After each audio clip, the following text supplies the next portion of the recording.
Hi, I'm Tim. Welcome and thanks for logging on. If you love this watch, email me, tmosso@thewatchbox.com. It's in the description below. Your purchase and pricing email question line for buying this or any watch you see on any of our platforms. Reach out to me directly, tmosso@thewatchbox.com for pricing. Back in 2018, I fell in love with the watch you see here. This was a 2018 model year limited edition of 25 pieces in stainless steel and sapphire, and I do mean in both. It is equally a sapphire case. This is the HYT H20, combining the upscale 201 movement created by Audemars, Piguet, Renaud, and Papi in conjunction with HYT, as well as 2017's H0 lugless case. So you get the ergonomics of the lugless case, but with the APRP movement, this watch represents the best of everything. Now don't be scared, it's 51 millimeters, but it doesn't wear that way, because it's also 51 millimeters from lug to lug due to the absence of any lugs. It is thick though, very thick, at 20.4 millimeters, but that does have its advantages, and we'll talk about that in a moment. First, let me assure you this thing actually fits a small wrist. On my 16 centimeter circumference wrist, you can see the watch is secure, that the lugs are actually not overlapping the edge of my wrist. And you can see from over the top that although the watch is enormous, it's actually not that broad across the wrist. Think Submariner with solid end links, and you get the idea of how far it stretches across the wrist. So I think you could actually wear this on a wrist as small as 15 centimeters circumference. Now, avert your eyes if you're an ultra-thin type watch guy, because this is not that. I'm not even sure that the jacket cuff is going to clear, although I've definitely seen it happen. Expect this watch to be on display all the time. Taking a quick look, the strap is proprietary. You can see it's held on by screws. That actually gives me a great deal of confidence, because as expensive as this watch is, knowing that you've got something more robust than a spring bar retaining the strap is peace of mind. Now you can see it's a tapering strap. It has a little bit of a dimpled golf ball like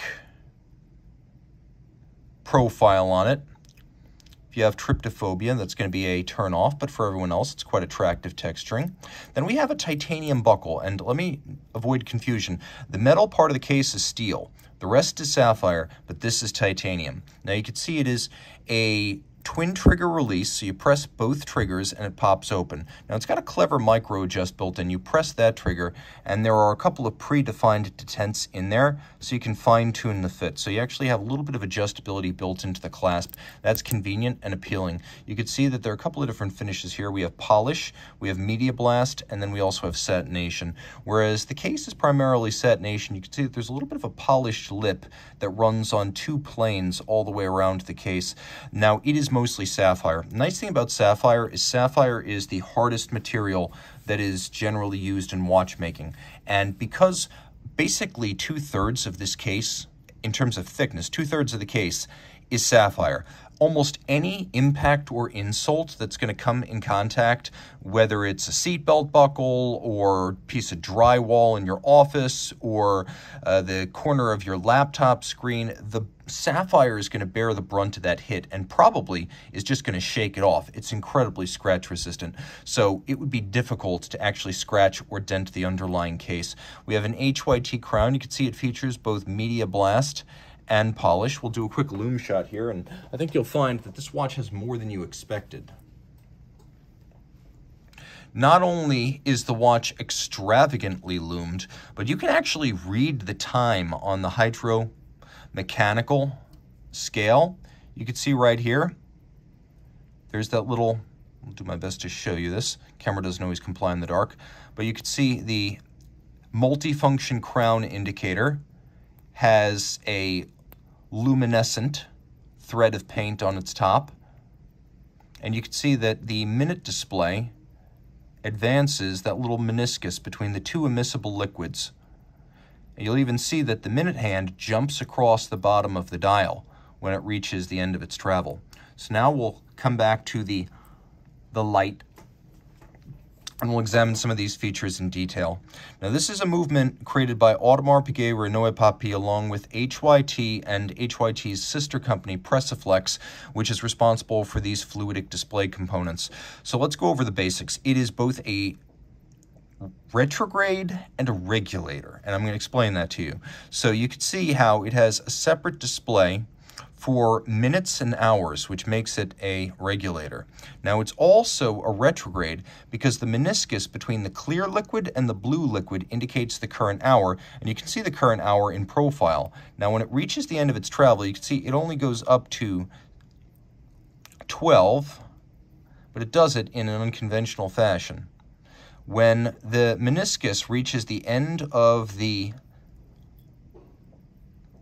sapphire tube, you can see how it retrogrades all the way back to the beginning, and now it will start from hour 6 and progress to 7, 8, 9 as it moves around. So you always read that meniscus as the current hour, and then you read your minute at center, and that's exactly how that works. And a lot of people are surprised by just how quickly the fluid moves, and I do think that's part of the theater of this watch.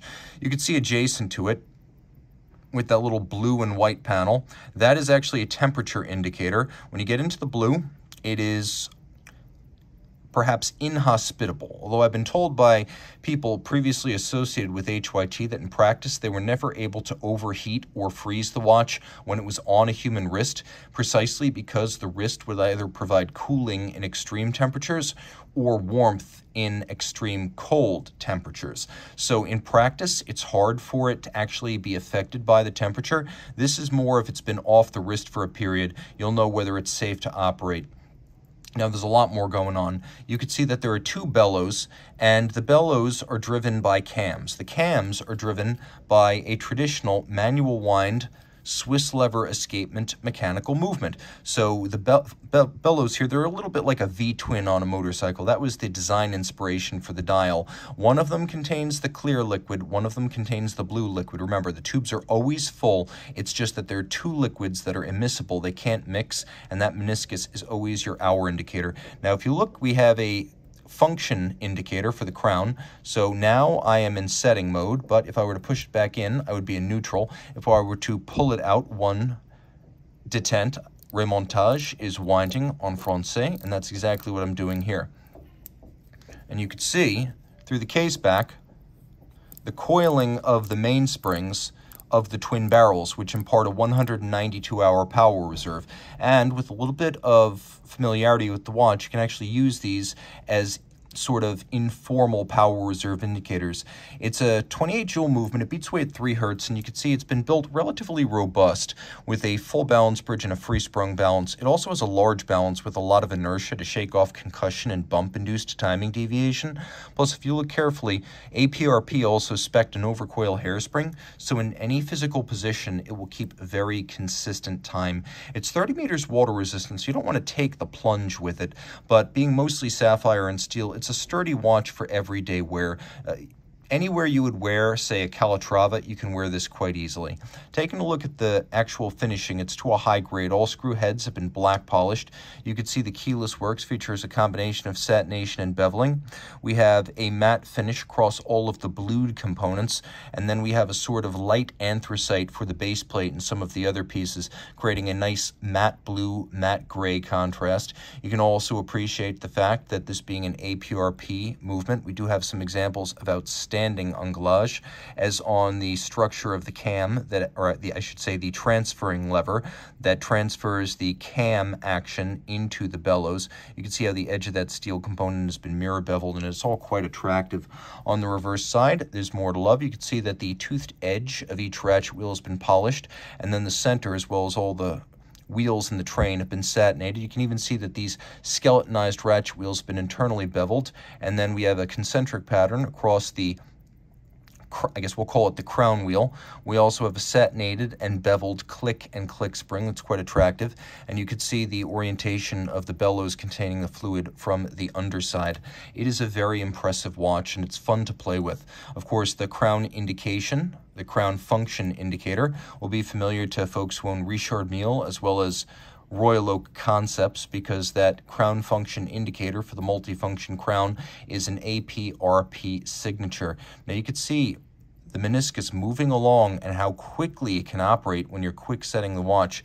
You can also see the tower of gears that drive the display system. It is absolutely beguiling and unique. And HYT is back in business. They were never out of business in the service and parts centers. Pressiflex, which is a freestanding company related to HYT, performed all of the services while HYT was down, but HYT is now back up along with Pressiflex. So if you need parts or service for these watches, they are still readily available.